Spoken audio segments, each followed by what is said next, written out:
Ayan mga idol, nandito tayo sa ating kampo kung saan meron tayong workshop dito. Lahat ng mga fabrication natin ginagawa, dito natin gagawa, gina-assemble kung ano man yung mga ginagawa. Ito, papakita ko sa inyo. Ito, dito tayo nagpipintura ng mga pintuan. I-repair natin ito. At saka, dito na rin tayo nag-pre-painting. Alright? Ayan, tingnan nyo. Bagong pintura yan. Dito naman sa kabilang side, nagpapabricate tayo ng mga beam na gagamitin natin doon sa ating project.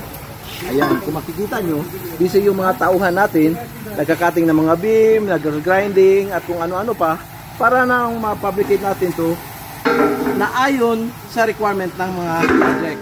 Alright? Doon banda, good doon. Kalam. Alright, ito banda, nagkakating tayo ng mga plates.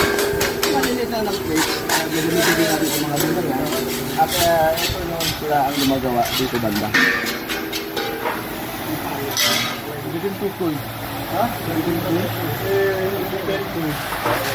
Gano'n na rin sa kabila, pinaprepare nila. Iba't ibang sizes pala itong mga plates na pinaprepare natin. Ayan. Nagliliaw tayo, tapos kakatingin yan nila. At nang magawa ng butas.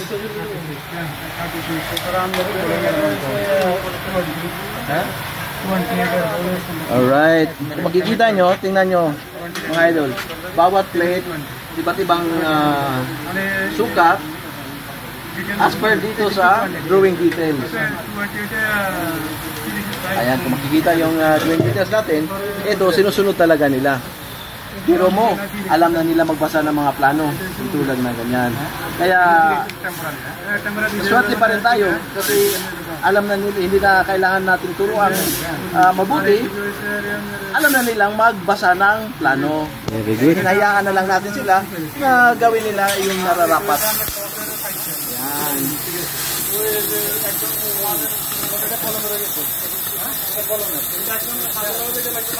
Alright. Sunod na naman. Kita-kits. Next video.